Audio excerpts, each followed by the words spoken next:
যাওয়ার আর কোনো উপায় নেই, এটা ঠেকে গেছি ভাইজান, আর জান্নাত হচ্ছে না। এমন সময় আছেন আমার মুক্তার, আছেন আমার বারিস্টার, সে যে বিচারের হাইকোর্টেতে তিনি আমায় করবেন পার। আমি পাপী, তিনি জামিনদার। আল্লাহ যখন হাকিম হইয়া আমাদেরকে আসামি বানায় বিচার শুরু করবেন, ওই সময় আমাদের নবী উকিল হয়ে বারিস্টার হয়ে আল্লাহর আদালতে আমাদের পক্ষে ওকালতি করে আমাদেরকে সুপারিশ করে জান্নাতে পৌঁছায় দিবে। এমন একজন নবীর উম্মত হওয়াতে খুশি যদি হই, তাহলে জবান খুলে আর একবার বলি আলহামদুলিল্লাহ। এই যে কতগুলো ছেলেরা আসতে যে পিছনে থাকা হচ্ছে না, আপনার সামনে দিকে শীতের দিন তো চাপা চাপা আসেন না কেন? কি চাপা বসলে কি খারাপ লাগবে? হ্যাঁ, সামনে দিকে চাপা আসেন, তো চাপা আসেন। খালি মেয়েদের না, এখন আপনাকেও জানা হচ্ছে না। এই জন্য সামনে সামনে একটু জিকির করেন আর চাপেন, সে জিকির করেন আর সামনে চাপে বসেন। লা ইলাহা, আল্লাহর জিকির হবে মহব্বতে। লা ইলাহা, লা ইলাহা ইল্লাল্লাহ, লা ইলাহা ইল্লাল্লাহ, লা ইলাহা।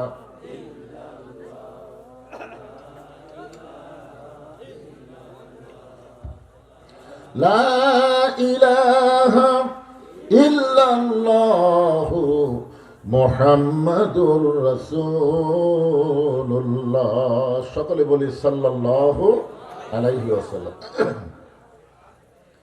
আল্লাহর প্রশংসা করার আর একটা কারণ, যে কোরআন থেকে আপনারা আলোচনা শুনবেন, একটাবার তাকায় দেখেন তো এই কোরআন সম্পর্কে আপনাদের ধারণা কি।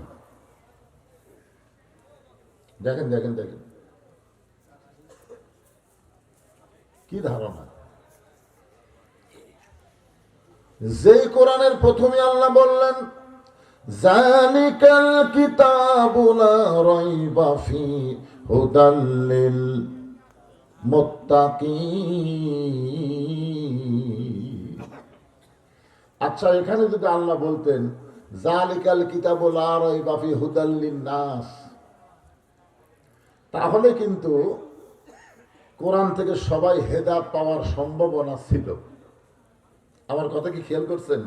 এই কিতাবের মধ্যে কোনো সন্দেহ নাই, এই কোরআন পাইকারি হারে সবাইকে হেদায়েত দিবে না। সোনা লাগি কর না, মানে হুদাল্লিল মুত্তাকিনের জায়গায় যদি হুদাল্লিল নাস থাকতো, তাহলে বোঝা যাইতো এই কোরআন থেকে পাইকারি হারে সবাই হেদায়েত পাবে।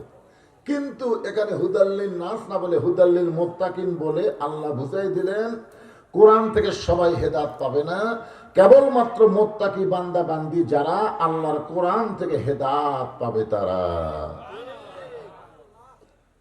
কি একটা সমস্যা হলো এখানে, সমস্যা হয়ে গেল না?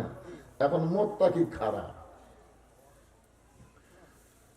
আবু জেহেল কোরআন শরীফ শুনেছে, আপনারা জানেন।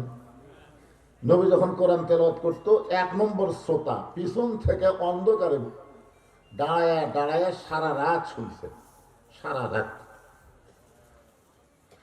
সকালবেলা গিয়ে কোরআনের রিপোর্ট পেশ করতেছে, এত সুন্দর কোরআনের বাণী, রাতটা কোন দিক দিয়ে গেল আমি বুঝবারই পারিনি।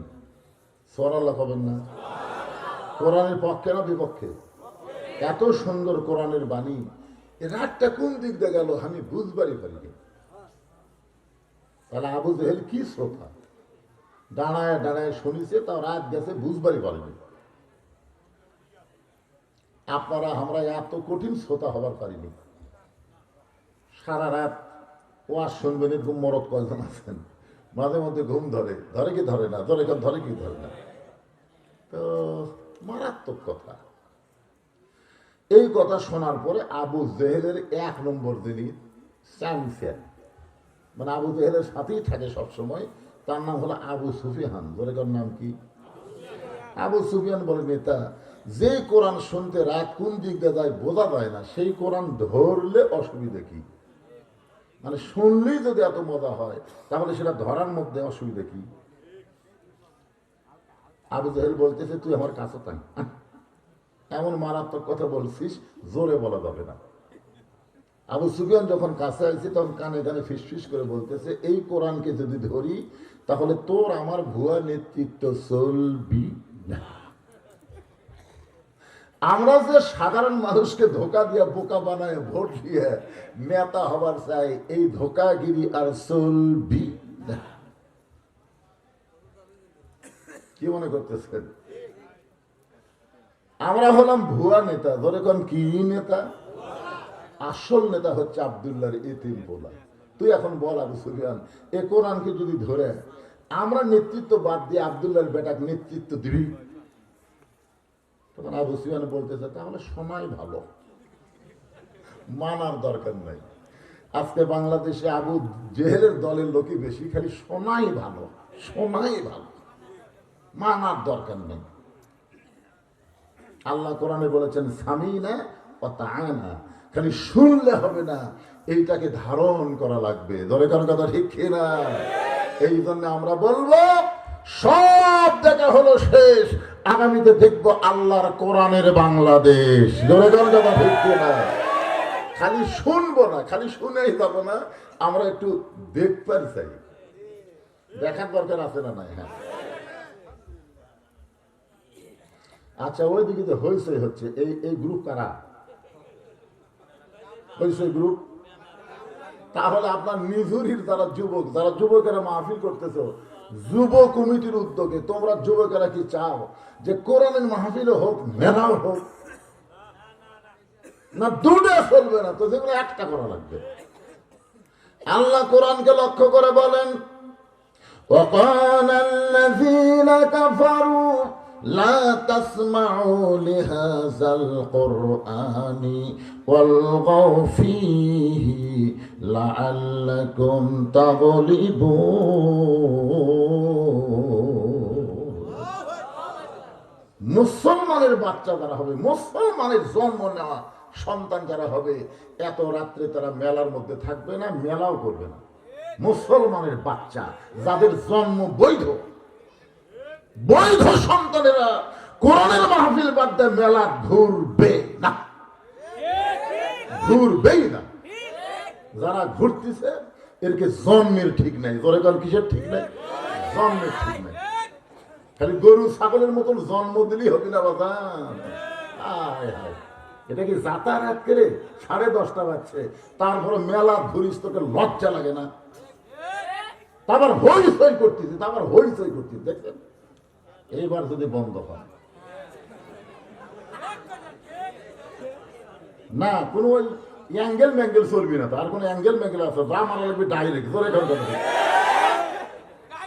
এখন অ্যাঙ্গেলের দিন শেষ, ডাইরেক্টের বাংলাদেশ। এখন আর অ্যাঙ্গেল ম্যাঙ্গেল নাই।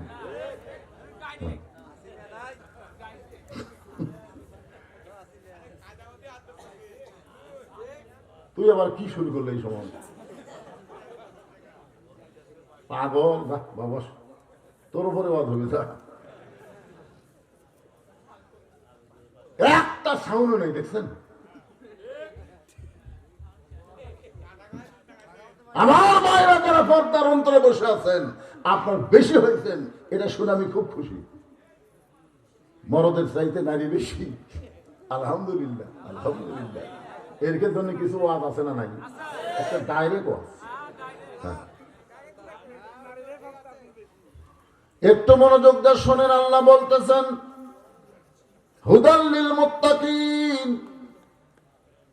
মুত্তাকি বান্দা বান্দি যারা আল্লাহর কোরআন থেকে হেদায়েত পাবে, তারা এই মুত্তাকি সম্পর্কে আল্লাহ ব্যাখ্যা করে অন্য আয়াতে বলতেছেন, ইয়া আইয়ুহাল্লাযীনা আমানুত্তাকুল্লাহা হাক্কা তুকাতিহি ওয়া লা তামুতুন্না ইল্লা ওয়া আনতুম মুসলিমুন।